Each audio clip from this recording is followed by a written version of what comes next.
순종이 영생이라, 이런 제목으로 함께 말씀을 나누려고 합니다. 1절부터 우리가 한 절씩 보면서 말씀을 나누도록 하겠습니다. 1절에 뱀이 여자에게 접근하는 것을 볼 수가 있습니다. 그러니까 즉 사탄이 뱀을 선택해서 여자에게 접근을 하는 겁니다. 이 순서를 우리가 잘 보아야 합니다. 사탄이 직접적으로 여자에게 가서 바로 이야기하는 것이 아니라 먼저 뱀을 통하여 여자에게 접근하고 있다는 것입니다. 만약 사탄이 자기의 모습 그대로 정체를 드러내고 여자에게 접근을 했었다면 이 여자는 분명히 알았을 겁니다. 그렇죠? 그래서 자신의 정체를 드러내지 않고 뱀으로서 접근을 하는 겁니다. 고린도후서 11장 14절에 사탄도 자기를 광명의 천사로 가장한다고 말하고 있습니다. 그래서 사단은 자신의 정체를 드러내지 않습니다. 항상 속이는 자로, 그리고 그 외적인 모양은 항상 천사와 같은 좋은 모습으로 우리에게 다가온다라는 것을 우리 말씀을 통해서 분명히 이해를 해야 되는 것입니다. 그래서 우리는 눈에 보여지는 것, 들려지는 것으로 우리는 판단해서는 안 되고 영을 분별할 수 있어야 하는 겁니다. 그 사람의 영을 봐야 된다는 것입니다. 그런데 그 영을 분별한다는 것까지는 우리가 이해하지만 사실은 그 영을 어떻게 분별하는지에 대해서는 우리가 항상 고민하는 부분입니다. 그런데 사실 영을 분별하는 것은 특별한 게 아닙니다. 어떤 훈련을 통해서 영을 분별하려고 하는 사람들도 많이 있는데 영의 분별은 훈련을 통해서 되어지는 것이 아니라 가장 좋은 영의 분별의 능력을 취하는 것은 내가 예수님과 가까워지는 것입니다. 예수님과 친밀해져서 예수 그리스도가 내 안에 계시고 그리고 그리스도를 통하여 예수 그리스도의 영이 내 안에 충만히 채워질 때 내가 분별할 필요가 없이 내 안에 주인 되신 예수님께서 분별케 하십니다. 그리고 그것이 가장 안전한 영의 분별이 되어지는 것입니다. 이 마지막 시대가 되어질수록 우리에게 더욱더 필요한 것이 은사와 능력이 아니라 영의 분별입니다. 분별하지 못하면 우리가 바르게 가다가도 한순간에 이제 우리가 속고 떨어질 수 있다는 겁니다. 그래서 그 어느 때보다도 영의 분별은 너무나 중요합니다. 그러면 이 영의 분별을 위해서 말씀을 드린 것처럼 가장 좋은 영의 분별의 능력을 갖추는 것은 예수님을 더욱 가까이 하는 것입니다. 예수님과 더욱더 가까이 하며 친밀하셔서 예수님이 내 안에 오셔서 그 영들을 분별하고 그리고 내가 올바른 길을 갈 수 있도록 주님과 더욱 깊은 교제를 나누시기를 예수님의 이름으로 축복합니다. 사탄이 이 뱀을 선택한 이유가 있습니다.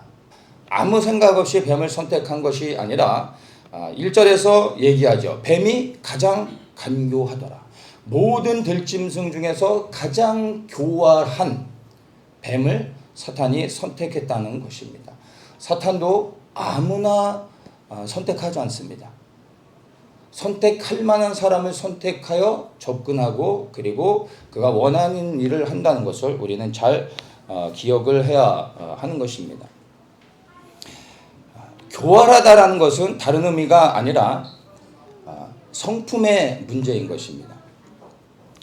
그래서 사단은 어떤 사람들에게 접근을 할 때 그 사람의 성품을 보고 접근하는 것입니다. 교활한 사람, 그리고 분노가 많은 사람, 그리고 누군가를 속이는 사람, 성품적으로 온전하지 못한 사람들을 찾아가서 그리고 그 사람들의 연약함들을 가지고 또 다른 사람들을 넘어지게 하는 것입니다. 그래서 우리가 성품을 훈련하고 그리고 성품을 우리가 개발하는 것, 그래서 하나님이 기뻐하시는 신의 성품의 그 신의 성품을 갖는 것은 너무나 중요한 그러한 훈련이 되는 것입니다. 우리는 말씀과 기도에 집중합니다. 너무 중요합니다. 그러나 말씀과 기도로 우리가 나아간다 할지라도 여러분 아무리 말씀을 많이 알고 그리고 우리가 아무리 많이 기도한다 할지라도 우리의 성품은 변화되지 않습니다. 말씀을 아는 지식이 많아졌다고 해서 기도를 많이 한다고 해서 여러분의 성품이 변화됐습니까? 전혀 아닙니다. 하나님의 말씀을 하는 것과 성품이 변화되는 것은 전혀 다른 별개의 일이라는 것을 여러분 분명히 아시고, 우리가 말씀과 기도로 더욱더 주님을 가까이 해야 되는 것도 중요하지만, 그러나 우리 내면의 성품을 변화시키는 이 일을 위해서도 우리가 수고해야 된다는 것을 여러분 기억하십시오. 얼마나 많이 여러분들은 성품의 변화를 위해 노력하고 있습니까? 아무리 신앙생활을 오래 한 사람이라 할지라도 성품이 변화되지 않은 것으로 인하여 힘들어하는 우리의 모습들을 우리가 발견하고, 그리고 또 우리 주변에서도 우리가 그런 것들을 나누지 않습니까?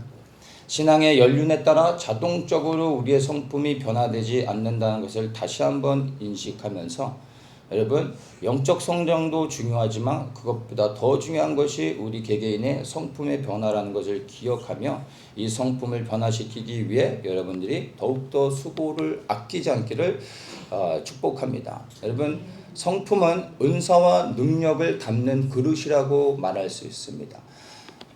예수 그리스도로부터 오는 모든 것을 담아내는 것이 성품인 것입니다. 우리가 주님을 위해 섬길 때 성품이라는 그릇에 담아 주님을 섬길 수 있는 것입니다.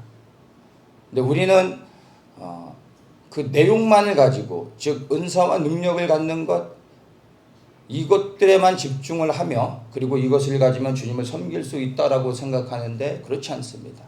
결국엔 모든 것이 성품에 담겨져서 사용되어지는 것입니다. 이제 우리가 맛있는 음식을 만들어서 정말 정성스럽게 준비해서 그릇에 담아 우리가 누군가를 대접을 하는데, 그 그릇이 씻지 않아 너무나 더러운 것이라면 아무리 정성껏 그리고 맛있는 음식을 했다 할지라도 여러분 그 음식을 기쁘게 여러분이 그리고 감사함으로 맛있게 먹을 수 있겠습니까? 아니라는 겁니다. 그 그릇이 깨져 있는 상태라면 여전히 동일한 결과가 나올 수밖에 없는 것입니다. 그릇이 온전하지 못하면 주님을 섬길 수 없습니다. 섬기다가도 끝내는 문제가 될 수밖에 없습니다. 그렇다면 우리가 성품의 변화를 위해서 무엇을 해야 되겠습니까? 다른 게 아닙니다. 성품의 변화는 나의 옛사람이 죽어져야 되는 것입니다. 오직 이 옛사람을 처리하는 것을 통하여 나의 성품이 변화되는 것입니다. 말씀을 배우는 것, 그리고 기도하는 것도 쉬운 것이 아닙니다. 그런데 왜 우리가 성품의 변화를 위해 수고하지 않는지 아십니까? 나를 죽이는 것이 더 어려운 것이기 때문에. 우리가 성품을 변화시키는 것은 내려놓는 경우가 많다는 것입니다. 모든 것을 갖췄다 할지라도 결국 내 성품이 변하지 않으면 주님을 섬길 수 없다는 것을 여러분 기억하십시오. 그리고 만약 나의 변하지 않는 성품으로 인하여 그대로 살아간다면 이 뱀과 같이 사단의 통로가 되어질 수 있는 것입니다. 저를 비롯하여 여기 있는 우리 사랑하는 모든 성도님들이 그러한 사단의 통로가 되어지기를 원치 않습니다. 성품의 변화를 통해 여러분 이제 정말 주님께서 우리를 한 사람 한 사람을 사용하실 수 있도록, 그래 우리의 성품에 주님이 원하시는 모든 것을 담아 주님의 뜻을 이루실 수 있도록 성품의 변화를 이루시길 축복합니다. 그 일을 위하여 여러분 오늘도 날마다 그리스도와 함께 멋있게 십자가에 죽으시길 바랍니다. 그리고 그리스도가 나의 주인이 되셔서 나를 통하여 그분의 일을 행하실 수 있도록 그렇게 죽으시길 다시 한번 축복합니다. 자, 이제 뱀이 여자에게 접근을 합니다. 사단이 뱀을 사용해서 이제 여자에게 접근을 하여 교활한 뱀을 통하여 이제 말을 하게 됩니다. 자, 여기서 우리가 봐야 될 것이 사단이 아담에게 가지 않고 여자에게 갔다는 것을 우리가 조금 주목해 볼 필요가 있습니다. 사단의 타겟은 아담입니다. 그런데 아담에게 직접 가지 않고 여자에게 먼저 간다는 것입니다. 왜일까요? 아담을 속이기 위해, 결국에 아담을 넘어뜨리기 위해서는 여자를 먼저 건드려야 되는 것입니다. 왜냐하면 아담은 하나님으로부터 직접 들은 사람입니다. 무엇을요? 선악과를 절대 따먹지 말라라고 들었습니다. 그래서 사단은 아담에게 가서 말할 수 없습니다. 그럼 아담이 이야기하겠죠. 자기가 들은 것을 절대 따먹지 말라고 했다라고 말하면 사단은 더 이상 할 말이 없는 겁니다. 그런데 하와는 어떻습니까? 성경에 나와 있지 않지만 아담을 통하여 하와는, 이 여자는 반드시 들었을 겁니다. 하나님이 절대 따먹지 말라고 했다. 그러나 그 말은 직접 들은 것이 아니라 건너서 들었습니다. 그래서 틈을 만들 수 있는 그런 찬스를 가질 수 있는 것입니다. 그래서 여자에게 접근하여 한번 건드려 보는 것입니다. 뭐라고 얘기합니까? 하나님이 참으로 너희더러 동산 모든 나무의 실과를 먹지 말라 하시더냐? 참으로 먹지 말라 하시더냐? 이렇게 묻습니다. 자, 그럴 때 여자의 답변이 무엇입니까? 2절에 동산 나무의 실과를 우리가 먹을 수 있으나 동산 중앙에 있는 나무의 실과는 하나님의 말씀에 너희는 먹지도 말고 만지지도 말라, 이렇게 얘기해서 끝났으면 되는데 그 다음에 하나를 더 붙입니다. 너희가 죽을까 하노라.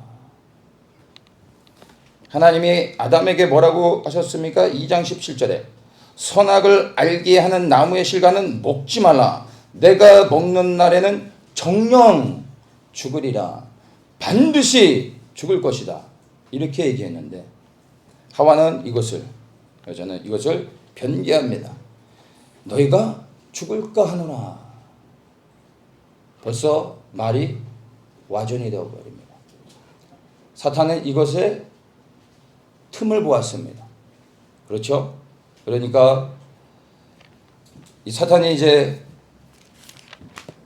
이 여자가 보인 반응을 통하여 뭐라고 이야기합니까? 4절에 뱀이 여자에게 이르되 너희가 결코 죽지 아니하리라. 결코 죽지 아니하리라. 이 여자가 정녕 죽으리라 라고 답변했다면 사탄이 결코 죽지 아니라 라고 말할 수 있겠습니까? 못하는 겁니다. 죽을까 하노라 라고 얘기했더니 너희가 결코 죽지 않을 것이다 라고 이야기하면서 이 여자를 속이고 있음을 보게 됩니다. 너무나 안타깝죠. 이 여자가 분명하게 아담에게 들은 것을 이야기했다면 사단의 계략에 성공하지 못했을 텐데 틈을 보이고 말았습니다. 여기서 좀 생각해 볼 필요가 있습니다. 여자가 하나님으로부터 직접 들은 것은 아니지만 그러나 하나님의 명령이 무엇인지를 너무나 분명하게 알고 있었을 텐데 사탄에게 이것을 이야기할 때 갑자기 생각이 안 나서 혼동이 돼서 정말 죽을 수도 있을까? 그렇게 말씀하셨나? 갑자기 기억이 안 나서 대답이 이렇게 바뀐 겁니까? 전혀 아니죠. 그렇다면 왜 이 여자는 분명한 하나님의 명령이 무엇인지를 알았음에도 불구하고 이것을 변개하여 거짓말을 했을까요? 6절을 보면 이 여자가 원했던 것이 무엇인지 그리고 이 여자의 마음의 상태가 어떠한지를 알 수 있습니다. 그것을 통하여 이 여자가 왜 이렇게 대답했는지를 우리가 보게 되는 것입니다. 6절에 여자가 그 나무를 본즉 먹음직도 하고 보안직도 하고 지혜롭게 할 만큼 탐스럽기도 한 나무인지라. 이것이 여자가 선악나무를 보면서 품었던 마음인 것입니다. 어떻다고요? 먹음직도 하고 보암직도 하고 탐스러웠던 것입니다. 이 선악나무를 볼 때마다 너무나 먹고 싶었고 너무나 보기가 좋았고 너무나 탐스러웠던 것입니다. 먹고자 하는 마음이 있었던 것입니다. 하나님이 먹지 말라고만 안 하셨으면 당장이라도 달려가 따먹고 싶지만 그러나 그 명령이 있기에 따먹지는 못하고 있었지만 늘 마음속에 저 선악과에 대한 욕심이 있었던 겁니다. 그런데 사단이 이 여인의 마음을 알고 그 마음의 중심을 흔들자 혹시 죽을까 하노라 라며 자기 마음의 상태를 드러낸 것입니다. 이 먹음직도 하고 보암직도 하고 지혜롭게 할 만큼 탐스럽기도 하다라는 것이 우리 무엇인지를 말씀에서 정확하게 이야기하고 있습니다. 요한 1서 2장 15절에 보면 이 부분에 대해서 명확하게 설명해 줍니다. 이 세상이나 세상에 있는 것들을 사랑치 말라. 누구든지 세상을 사랑하면 아버지의 사랑이 그 속에 있지 아니하니. 이는 세상에 있는 모든 것이 육신의 정욕과 안목의 정욕과 이생의 자랑이니 다 아버지께로 쫓아온 것이 아니요 세상으로 쫓아온 것이라. 이 세상도 그 정욕도 지나가되 오직 하나님의 뜻을 행하는 이는 영원히 거하느니라. 이 여인이 선악나무를 보면서 생각했던 것, 여러분 먹음직했다라고 했던 것 무엇입니까? 육신의 정욕인 것. 보암직했던 것이 무엇입니까? 안목의 정욕인 것이. 지혜롭게 할 만큼 탐스럽기도 했던 것이 바로 이생의 자랑인 것입니다. 그리하여 이 선악나무를 먹고 싶었던 것이죠. 우리 이 말씀을 통해 요한일서 2장의 이 말씀을 통해 우리는 이것을 너무나 분명하게 분별을 해야 되는 것입니다. 육신의 정욕, 안목의 정욕, 이상의 자랑. 먹음직하고 보암직하고 탐스러운 이 모든 것들이 여러분 다 세상을 통하여 세상으로부터 온 것이라는 겁니다. 그런데 17절에서 이야기합니다. 이 세상도 그 정욕도 다 사라지게 됩니다. 영원하지 않습니다. 무엇이 영원합니까? 오직 하나님의 뜻을 행하는 이만 영원하다라고 말하고 있습니다. 하나님의 뜻을 행하는 이 무엇을 이야기합니까? 하나님의 뜻을 행한다는 것은 무엇을 의미합니까? 하나님의 말씀에 순종하는 자만이 영원한 생명을 얻게 된다는 것입니다. 우리가 살아가면서 이 육신의 것들이 필요합니다. 이것들을 가치 없이 여기며 상관없이 살라는 것이 아닙니다. 그러나 오늘날에 예수를 믿는 사람들 가운데서도 육신의 정욕, 안목의 정욕, 이생의 자랑이 전부가 되어져서 모든 인생의 에너지를 쏟는 것을 우리는 보고 있지 않습니까? 우리의 삶은 그렇지 않은가 우리 스스로 날마다 점검해야 되는 것입니다. 필요하지요. 그러나 절제해야 되는 것입니다. 세상 사람들은 이야기할 필요가 없습니다. 그러나 교회 안에 있는 사람들, 예수 그리스도를 섬기는 사람들이라고 하는 구별된 하나님의 사람들조차도 이 육신의 정욕을 위하여 안목의 정욕을 위하여 모든 것을 걸고 일평생 살아가고 있지 않습니까? 수고하고 땀 흘리며 이 모든 것을 얻었다 할지라도 여러분 이것이 영원하지 않다는 겁니다. 반드시 다 사라진다는 것입니다. 유일하게 영원한 것은 아버지의 뜻에 순종하는 것, 그리하여 영원한 생명을 얻는 것, 이것만이 영원하다는 것을 여러분 기억하십시오. 그리고 이 여인과 같이 이러한 세상의 것, 사라져버릴 것들에 초점을 맞추는 것이 아니라 오직 우리 하나님 아버지의 말씀에 순종하여 그러한 순종하는 삶을 통하여 영원한 생명을 얻으시기를 예수님의 이름으로 축복합니다. 7절을 봅니다. 이에 그들의 눈이 밝아 자기들의 몸이 벗은 줄을 알고 무화과 나무에 뿔렸고 치마를 하였더라. 이제 이들이 하나님의 말씀에 불순종하여서 먹지 말라고 한 선악나무를 먹는 순간 그들이 첫 번째로 깨닫게 된 것이 자신들이 벗었다라는 것입니다. 그 벗은 것을 깨닫게 되었습니다. 그리고 이 죄로 인하여서 이제 아담과 하와는 에덴 동산에서 쫓겨나게 됩니다. 이 사건을 보면서 생각보다 많은 사람들이 하나님이 아담에게 두신 이 선악나무에 대한 원망과 불평을 하는 것을 이렇게 보게 됩니다. 그리고 아담의 범죄를 하나님의 책임으로 돌리는 사람들도 제가 듣게 됩니다. 왜 선악나무를 두셔서 사람을 시험에 들게 하시는가? 그런 나무를 아예 두지 않았으면 시험에 들지 않았을 텐데 왜 동산 중앙에 가장 잘 보이는 곳에 선악나무를 두셔서 사람으로 하여금 이 시험에 들게 하셨나? 하나님에 대한 불신을 갖는 사람들도 있습니다. 하나님께서 이 동산 중앙에 선악나무를 두시고 이것을 먹지 말라고 하는 데는 분명한 이유가 있습니다. 물론 하나님의 정확한 의도는 우리는 알 수는 없습니다. 그러나 이 말씀을 통하여서 우리가 분별하여 왜 선악나무를 세우셨는지에 대해서 유추해 볼 수 있습니다.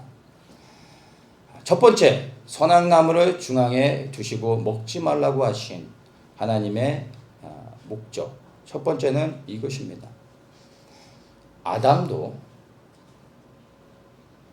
하나님을 섬겨야 될 그러한 신분이라는 것을 하나님이 인식하게 하신 겁니다. 하나님께서 아담에게 모든 것을 다스릴 수 있는 권세를 주셨습니다.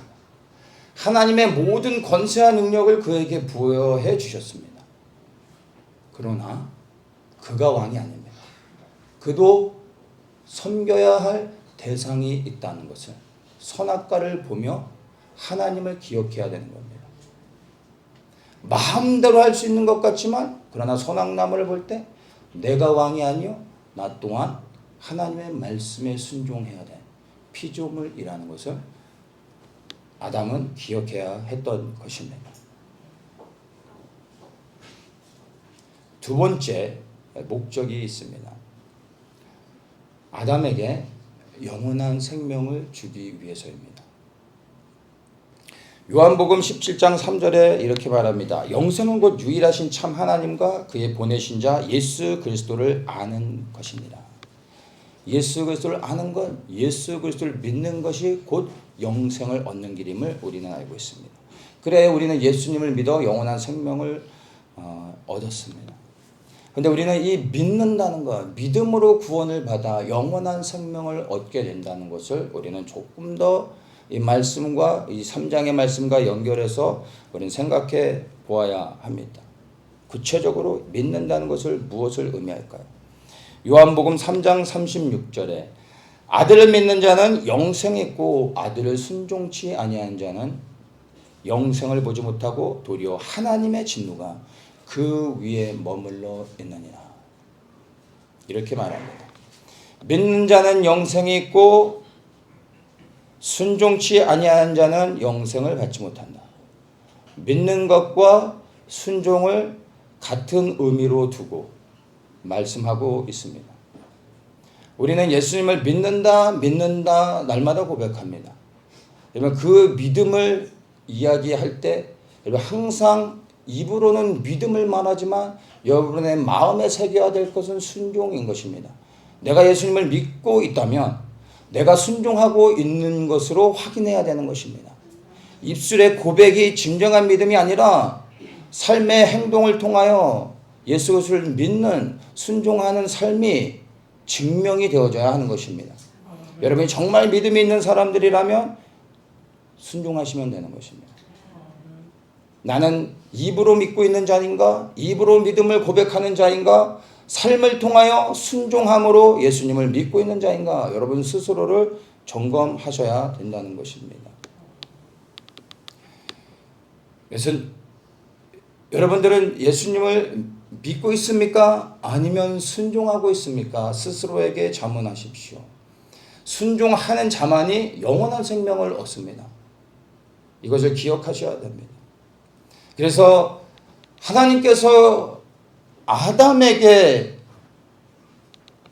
선악과를 먹지 말라 하신 말씀은 그를 시험하기 위해서, 그를 고통스럽게 하기 위해서, 그를 넘어지기 위해서 먹지 말라고 요구하신 것이 아니라 영원한 생명을 주기 위한 것입니다. 무엇을 통하여? 순종함을 통하여. 오직 순종을 통하여 우리는 영원한 생명을 얻을 수 있는 것입니다. 그 순종을 위하여 하나님이 우리에게 분명히 말씀하셔야 되는 겁니다. 우리는 그 말씀에 순종함으로 영원한 생명을 얻는다는 것을 여러분 기억하십시오. 이것은 창세기뿐만이 아니라 인류 역사 가운데 오늘 이 시간에도 동일하게 구원 얻는 것에 적용되어지는 것입니다. 여러분, 말로 믿기만 하는 분이 아닌 진정으로 여러분의 삶의 순종을 통하여 믿으시기를, 그래야 영원한 생명을 얻으시게 예수님의 이름으로 다시 한번 축복합니다. 이 창세기 2장 17절에서 이야기하는 내가 먹는 날에는 정령 죽으리라, 이 말씀을 이제 이 3장과 연결해서 우리가 좀 다시 한번 좀 살펴보면 좋을 것 같습니다. 먹지 말라라고 하나님 명하셨는데, 먹지 말라라는 말씀에 담겨져 있는 의미를 잘 생각해 보면 먹을 수 있다라는 의미입니다. 맞습니까? 절대 먹을 수 없을 것이다 하면 못 먹습니다. 먹지 말라라는 의미는 원하면 먹을 수도 있다라는 것입니다. 그럼 우리는 또 혼란스러워집니다. 왜 또 이렇게 헷갈리게? 못 먹도록 하시면 되는데 왜 먹을 수 있도록 하시고 먹지 말라고 하셨을까?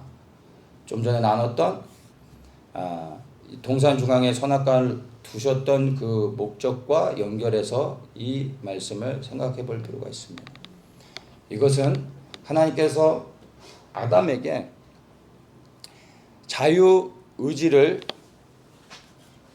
주신 겁니다. 원하면 먹을 수도 있지만, 그러나 내가 먹지 말라고 했으니 너희는 먹지 말아라. 즉 자유의지를 통하여 하나님의 말씀에 순종하게 하셨던 것입니다. 그러면 왜 자유의지를 주셔서 사람들로 하여금 또다시 이러한 선택의 고민을 하게 하셨을까? 비슷한 것 같지만 또 다른 의미들이 좀 담겨져 있습니다. 하나님께서 우리에게 자유의지를 주신 분명한 이유가 있습니다. 여기엔 두 가지의 의미가 있는데, 첫째는 하나님께서 우리를 그분의 자녀로 삼으셨다라는 겁니다. 자녀로 삼으셨기에 자유의지를 주신 겁니다. 모든 위험부담을 가지고 있지만 그럼에도 불구하고 자녀이기에 하나님은 우리를 신뢰하기로 결정하신 겁니다. 우리는 신뢰할 만한 사람을 신뢰하려고 합니다. 하나님은 우리를 신뢰할 만해서가 아니라 자녀로 삼으셨기에 하나님은 우리를 신뢰하신 겁니다. 좋은 아버지는요, 자녀에게 자기가 가지고 있는 모든 것을 오픈합니다. 아버지가 좋은 집이 있으면 근데 그 자녀들에게 그 집에 절대 못 들어오게 합니다. 좋은 아버지입니까? 좋은 아버지는 자기가 가진 모든 것을 자녀들에게 누릴 수 있도록 합니다. 너는 1층만 들어와. 2층은 절대 못 들어와. 시큐리티 가드를 두고 2층을 통제합니까? 아니라는 겁니다. 그러면 아버지가 자녀에게 가지고 있는 모든 것을 오픈하고 누릴 수 있도록 했다는 의미는 무엇입니까? 와서 아버지의 것을 마음대로 가져가고 훔쳐가고 팔고 망가뜨리고 그렇게 하라는 의미입니까? 아니죠. 아버지가 가지고 있는 모든 것을 누릴 수 있도록 해주셨지만, 그러나 그것으로 인하여 자녀는 아버지의 것을 탐하는 것이 아니라 질서 안에서 아버지의 것을 누려야 되는 것입니다. 아버지가 안방을 오픈해서 마음대로 들락거리게 했다고 해서 아버지의 방에 들어가 이것저것을 뒤지고 내가 원하는 것을 가져가는 것은 아버지가 원하는 것이 아닙니다. 내 스스로가 지켜야 될 것을 지키지 못하면 자유의지는 하나님이 주신 그 은혜는 깨어지는 것입니다. 이해가 되십니까? 하나님이 우리를 자녀로 삼지 않으셨다면 여러분 우리에게 자유의지를 주지 않으셨을 겁니다. 그러면 끔찍한 일이 발생합니다. 물론 죄도 절대 세상에 들어오지 못했을 겁니다. 그냥 우리를 목에 개줄을 달아놓고 묶어두면 됩니다. 그래서 저 선악과를 따먹고 싶어도 그 앞에까지 갈 수 없을 만큼 줄을 풀어주는 겁니다. 그러면 개를 줄에 다 묶어놓고서 나무에다 이렇게 묶어놓으면은 개들이 막 달려가려고 하다가도 줄이 탁 풀어지는 순간 더 이상 못 가지 않습니까? 여러분 그런 삶을 살고 싶으십니까? 그렇게 아담에게 계주를 걸어서 묶어두셨다면 아담은 절대로 범죄하지 않았을 겁니다. 계줄에 묶여 제한된 반경 안에서만 살아갔을 겁니다. 하나님은 사랑의 하나님이십니다. 자녀 삼으셨습니다. 모든 것을 허락해 주셨다는 것입니다. 이것이 얼마나 큰 은혜인지 모릅니다. 두 번째, 하나님께서 우리에게 자유의지를 주셨다는 것은 순종을 원하신다는 겁니다. 갈라디아서 5장 1절에 그리스도께서 우리를 자유케 하려고 자유를 주셨으니 그러므로 굳세게 서서 다시는 종의 멍에를 매지 말라. 자유를 주셨습니다. 더 이상 종의 멍에를 매지 말라 이야기합니다. 자유를 주셨는데 종의 멍에를 매지 말라 라고 말씀을 맺습니다. 이 자유를 잘못 사용하면 종의 멍에를 맬 수 있다는 것입니다.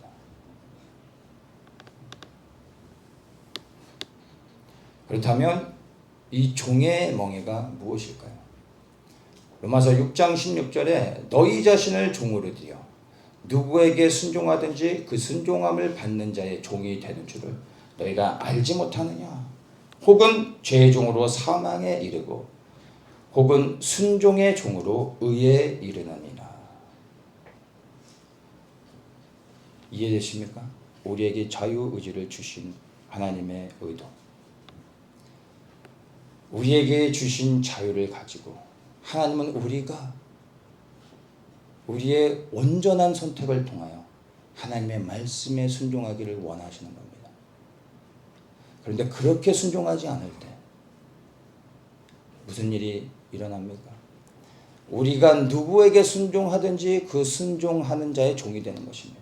하나님의 말씀에 순종하지 아니하는 모든 선택은 사탄에게 순종하는 것이며 사단의 종이 되어지는 것입니다.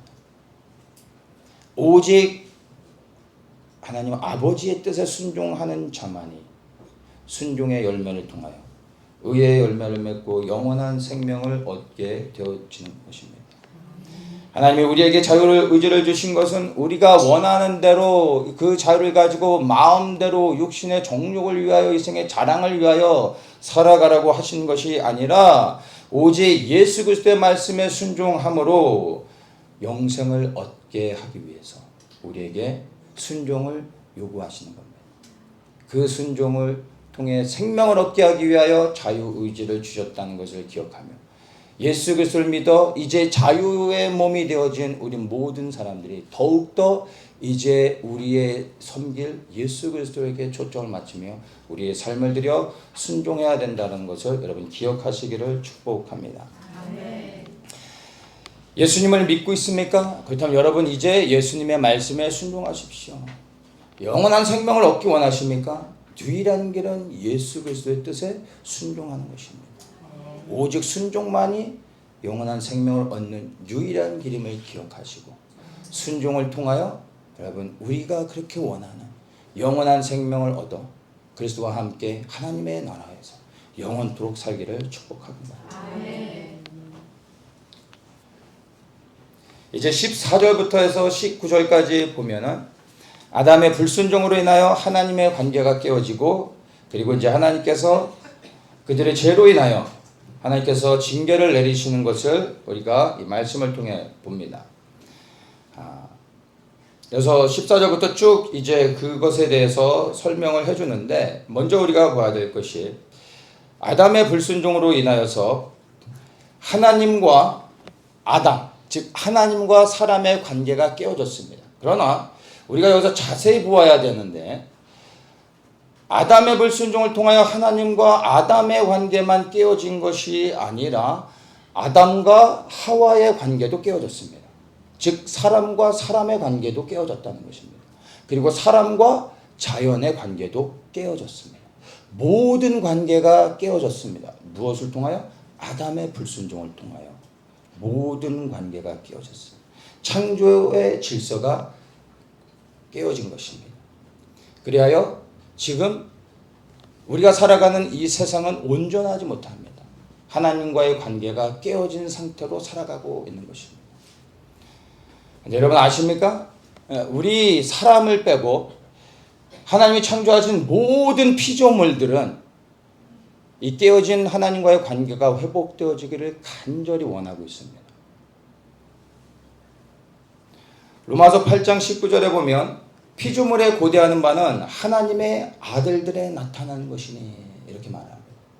이 말씀을 통해 우리는 유추할 수 있습니다.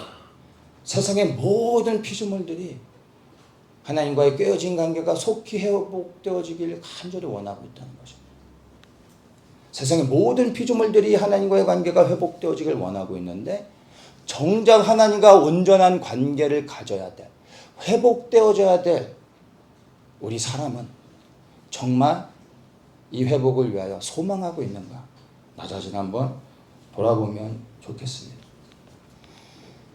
이 깨어진 창조의 질서가 언제 회복되어집니까? 이 로마서 8장 19절의 짧은 문장을 통해 우리가 유추해 볼 수 있습니다. 피조물에 고대하는 바는 하나님의 아들들이 나타나는 거예요. 하나님의 아들들이 나타날 때 이제 깨어진 하나님의 관계가 회복되어져 피조물들이 회복을 얻게 된다, 이렇게 말하는 것입니다.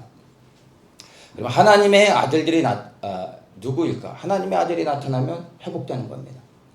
이 하나님의 아들들을 천사로 이야기하는 경우도 있고 거룩한 성도로 생각하는 경우도 있습니다. 무엇이 정답인지 이건 별로 중요하지 않습니다.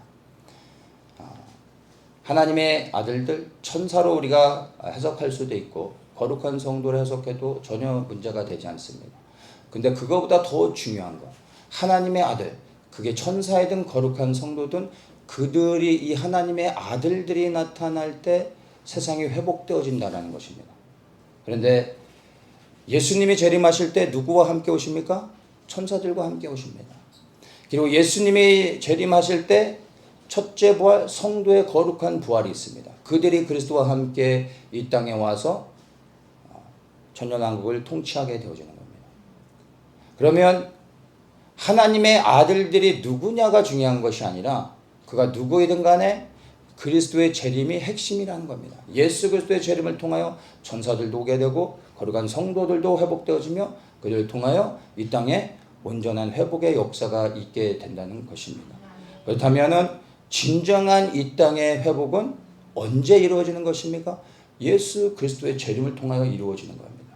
그래서 이 피조물들이 기다리고 있는 것은 하나님의 아들들이 아니라 그 아들들과 함께 오시는 예수 그리스도를 소망하며 기다리고 있다는 의미입니다.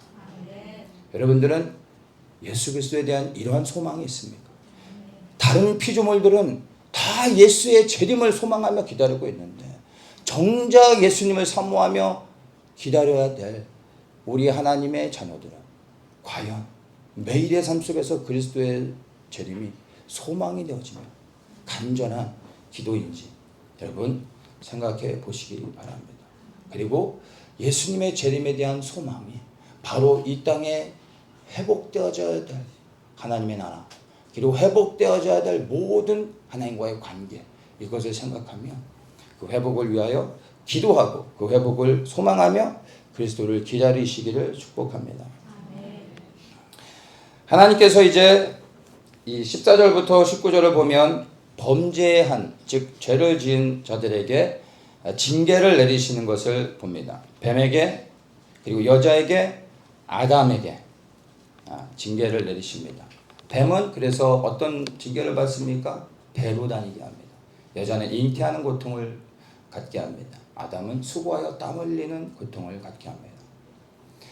이것을 통해 우리가 분명히 인식해야 될 것이 있습니다. 여러분, 우리가 죄를 지으며 죄에 대한 책임을, 죄에 대한 징계를 반드시 우리 스스로가 받아야 된다는 것입니다. 우리는 회개라는 이 하나님의 은혜를 붙잡으며 살아갑니다. 그리고 죄를 지으면 회개하면 되지. 죄를 짓기도 전에 내가 회개하면 되니까. 그리고 이 회개를 붙잡고 의도적으로 그냥 죄 가운데 자신을 던져버리는 사람도 있습니다. 죄 짓고 나서 회개하면 주님이 용서해 주실 겁니다. 여러분, 죄를 짓는 것과 그리하여 죄에 대한 책임을 지는 것, 그리고 죄를 회개하여 죄의 용서를 받는 것, 다른 것입니다. 우리가 죄를 아무리 큰 죄를 져도 우리가 예수 그리스도의 이름으로 회개할 때 용서해 주십니다. 그러나 우리가 지은 모든 죄에 대한 대가, 그것을 반드시 우리가 당해야 되는 겁니다. 우리가 감당해야 되는 겁니다. 누가 사고를 쳤습니다. 큰 사기를 쳐서 어떤 사람을 힘들게 했습니다. 그런데 그 피해자가 법정에 서서 이 사람을 용서해 줬다고 해서 이 사기를 친 사람이 법정 처벌을 면제받습니까? 절대 그런 일은 일어나지 않습니다. 그가 지은 죄에 대한 처벌이 내려집니다. 형벌을 받아야 되는 겁니다. 우리가 이 땅에서 죄를 지으면 그 죄에 대한 대가, 책임, 우리가 져야 되는 겁니다. 우리가 예수의 이름으로 죄에 대한 용서를 구하고 회개할 때 하나님이 우리의 죄를 회개해 주십니다. 하늘에 묶여져 있는 것들이 풀어지는 겁니다. 그러나 우리의 죄로 인하여 땅에 대해서 우리가 맺은 죄에 대한 열매는 반드시 우리 스스로가 감당해야 되는 겁니다. 죄 짓는 것을 너무 쉽게 생각하시면 안 됩니다. 회개를 붙잡고 내 마음대로 살다가 죄를 짓고 반복되는 회개를 하는 것, 사실은 그 회개가 진정한 회개인지도 고민해 봐야 됩니다. 진정으로 회개한 사람들은 동일한 죄를 짓는 게 생각보다 힘이 듭니다. 반복적으로 계속해서 짓는다는 건 어렵습니다. 이 죄에 대한 진정한 회개가 얼마나 고통스럽고 두렵고 힘든 것인지를 경험해 봤다면 또다시 죄를 짓는 게 얼마나 힘든지 모릅니다. 그냥 입술로 내가 회개합니다, 용서해 주세요, 이런 게 회개가 아닙니다.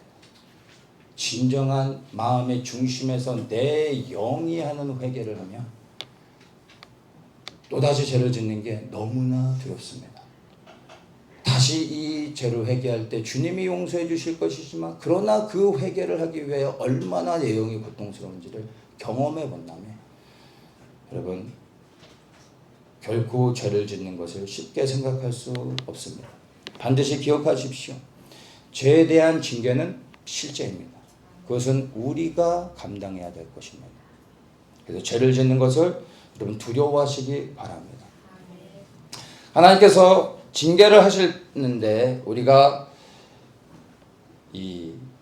어떻게 각 사람에게 이 죄를 지은 자들에게 징계를 하시는지를 좀 주목해 볼 필요가 있습니다. 14절에 뱀을 징계를 하시는데 뱀에게 뭐라고 말하냐면은 저주를 받아 배로 다니라. 하나님의 징계입니다. 뭐라고 말합니까? 뱀에게 저주를 하십니다. 그리고 17절에 내가 너더러 먹지 말라는 나무 실과를 먹었은즉 땅은 너로 인하여 저주를 받을 것이다. 아담에게 하시는 거예요. 아담이 죄를 졌는데 누가 저주를 받아요? 지금 땅이 저주를 받고 있습니다. 아니, 땅이 뭔 죄를 졌다고. 근데 하나님께서 아담을 징계하시는데 아담을 저주하지 않으시고 너로 인하여 땅이 저주를 받을 것이다 말씀하십니다. 그리고 이제 여자와 아담을 징계하시는 것을 보면 저주의 내용이 없습니다. 여자를 저주하지 않습니다. 아담도 저주하지 않습니다. 우리가 이성적으로 생각을 한번 해보자고요. 저주를 받아야 될 진짜 대상은 누구입니까? 아담입니다. 여자입니다. 근데 하나님은 정작 저주를 해야 될 그 대상을 저주하지 않으십니다. 잘못된 겁니다.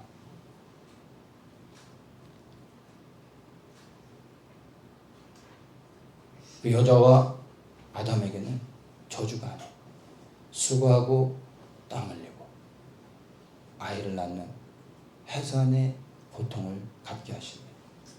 근데 이것은 저주가 아닙니다. 왜 이렇게 하셨을까? 저는 모릅니다. 그저 하나님께 감사할 뿐입니다. 하나님께서 만약 아담과 하와를 저주하셨다.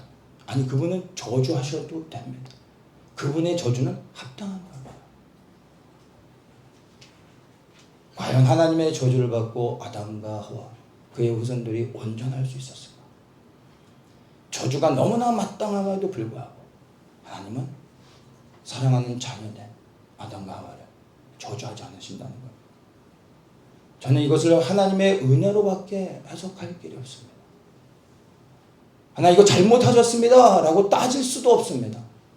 왜냐하면 이게 나의 문제이기 때문에 감사할 뿐입니다.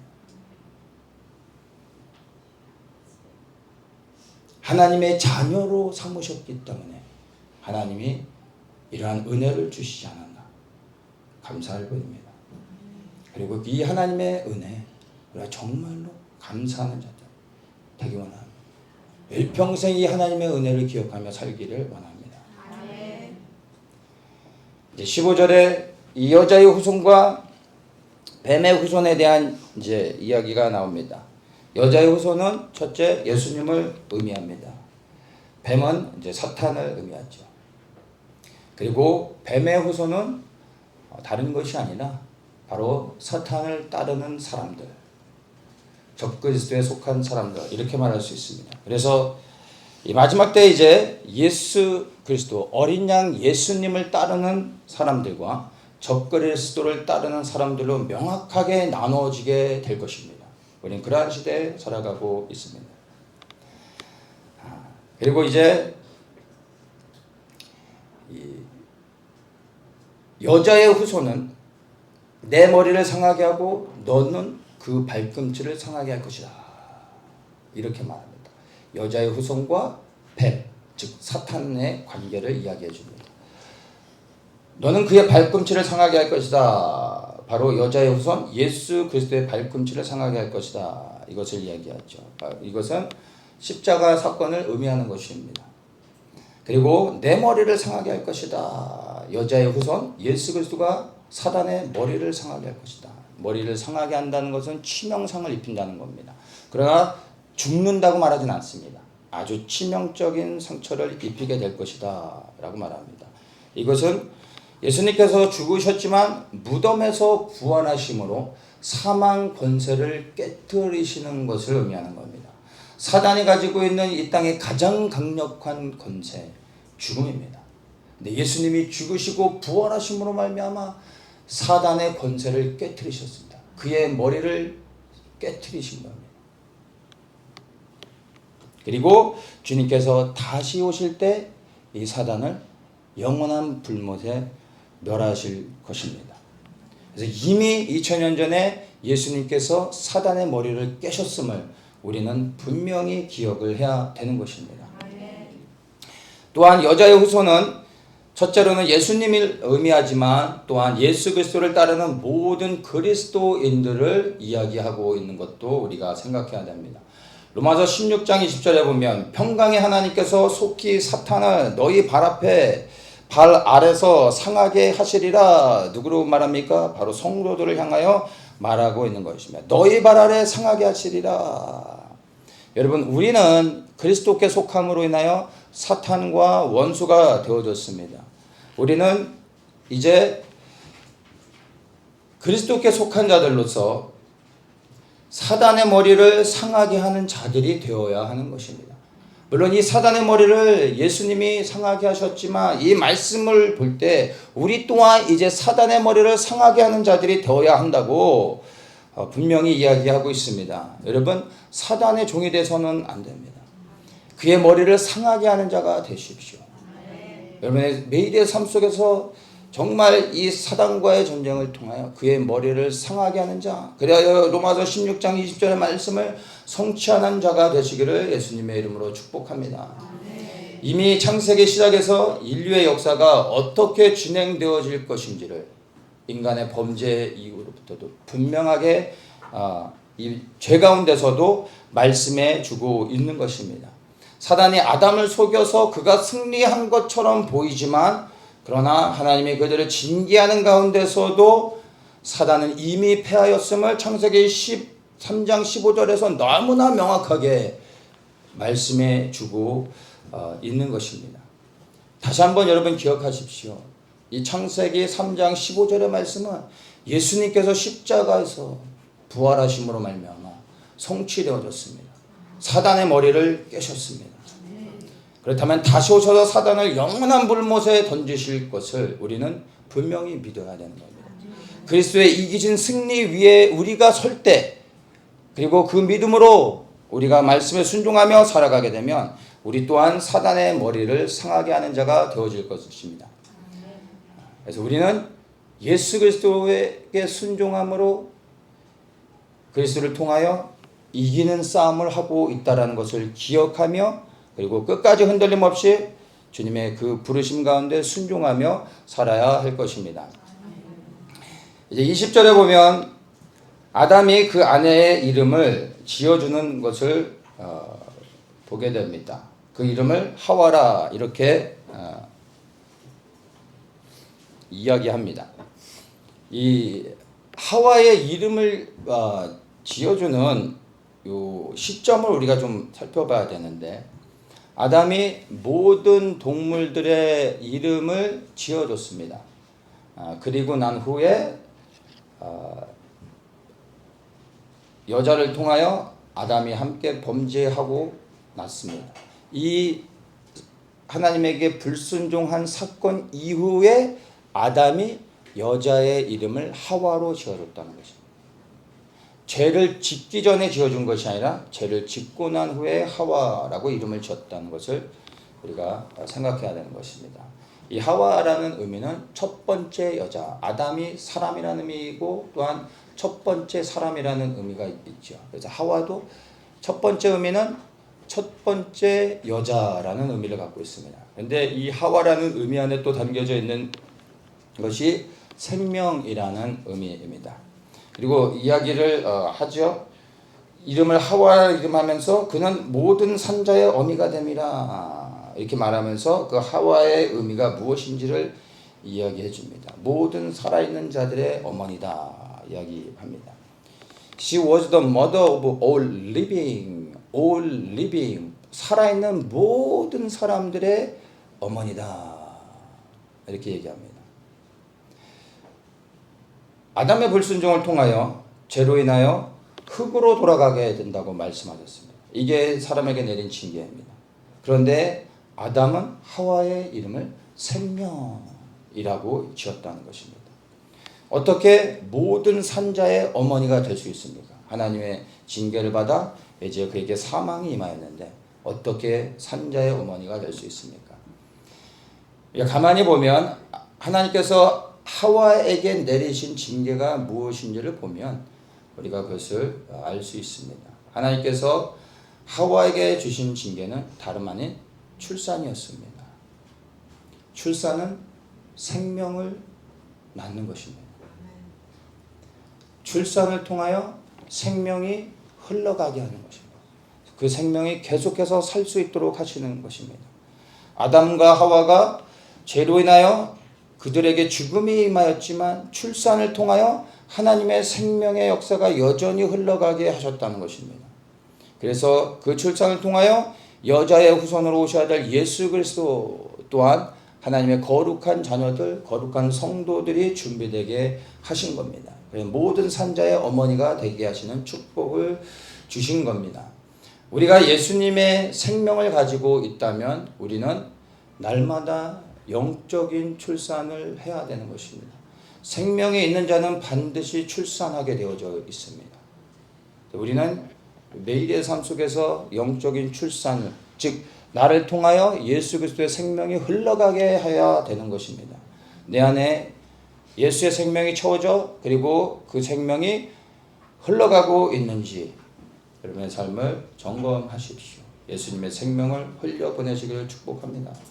이 출산의 영적인 의미를 조금 더 살펴볼 필요가 있는데 디모데전서 2장 15절에 그러나 여자가 믿음과 사랑과 거룩함을 지니고 정숙하게 살면 아이를 낳는 일로 구원을 얻을 것입니다. 세번역에서 이렇게 말합니다. 아이를 낳는 일이 곧 구원이다. 이렇게 말하고 있습니다. 출산이 구원이다. 얘기합니다. 그런데 이 출산의 힘이 무엇인지를 이야기하고 있죠. 무엇입니까? 믿음, 사랑, 거룩함, 정숙. 이것이 출산의 동력이 되어지는 것입니다. 믿음, 사랑, 거룩함, 정숙. 이것이 곧 우리의 구원을 이루는 동력이 된다는 것입니다. 여러분 구원받기 원하십니까? 여러분 안에 믿음이, 여러분 안에 사랑이, 여러분 안에 거룩함이, 그리고 정숙함이 여러분의 삶 속에 여러분을 충만히 채울 수 있도록 하십시오. 여러분은 출산하게 될 겁니다. 영적인 생명을 얻게 될 것입니다. 이 출산을 통하여 우리는 구원을 얻게 되고 이 생명을, 영적인 생명을 우리가 출산함으로 영적인 생명을 흘려보내므로 수많은 사람들이 또한 살 수 있게 되는 것입니다. 21절 한 절만 더 보도록 하겠습니다. 여호와 하나님이 아담과 그 아내를 위하여 가죽옷을 지어 입히시니라. 이렇게 말씀합니다. 가죽옷을 지어 입히셨습니다. 아담과 하와가 눈이 열려지는 순간 벗었음을 인식하고 무화과 나무로 엮어서 자신을 가렸습니다.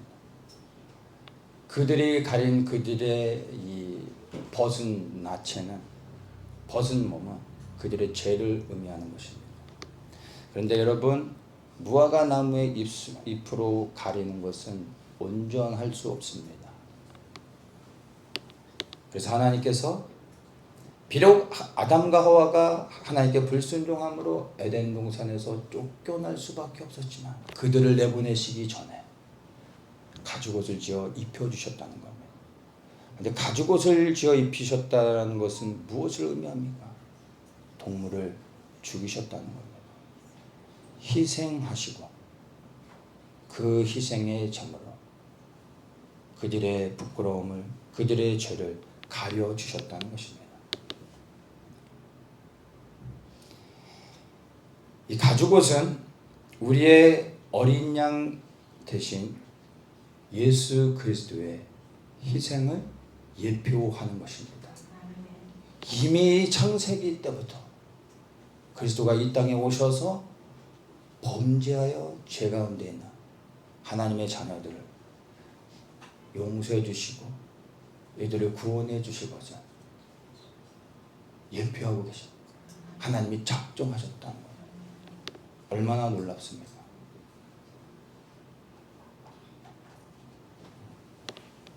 그리고 정말로 하나님은 이 창세기에 3장 21절에 이 가죽옷을 입혀주셨던 이 사건이 실자가 되게 하셔서 2000년 전에 예수님이 이 땅에 오셔서 우리의 희생양 되셔서 우리의 죄를 사해 주시고 이제 가지고시 아닌 우리의 죄를 완전히 도말하여 주셔서 그리스도를 통하여 하나님 앞에 부끄러움 없이 나갈 수 있도록 우리에게 은혜를 주셨습니다.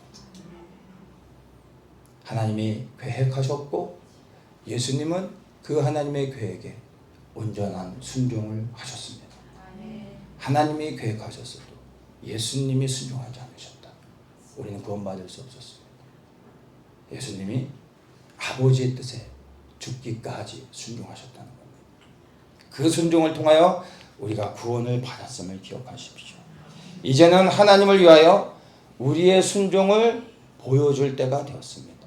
왜냐하면 우리는 예수 그리스도의 희생을 통하여 구원을 받은 자이기 때문에 이제 하나님의 사랑과 은혜에 감사하며 순종을 통하여서 우리에게 예비하신 영원한 생명을 얻는 모든 분들 되시리라 예수님의 이름으로 축복합니다. 참 좋으신 주님, 감사와 찬송을 올립니다. 이 창세기를 통하여 인간이 범죄한 직후 하나님은 즉시로 우리를 구원하기로 작정하셨음을 보게 됩니다. 주님의 이 크신 은혜와 사랑으로 인하여 감사합니다. 말씀을 통하여 오직 하나님의 뜻에 순종하는 것만이 영생을 얻는 길임을 다시 한번 깨닫습니다. 우리가 오직 예수 그리스도의 뜻에 순종하여 주님을 기쁘시게 하며 이 땅에 하나님의 나라를 회복할 뿐만 아니라 하나님의 영광을 드러내며 영원한 생명을 얻어 하나님과 함께 영원토록 살아갈 수 있는 자들에게 은혜를 더하여 주시옵소서. 그 무엇보다 하나님의 말씀에 순종하여 살아갈 수 있는 은혜를 우리 한 사람 한 사람에게 강력히 부어주시기를 간절히 원하며 예수 그리스도의 이름으로 기도드리옵나이다.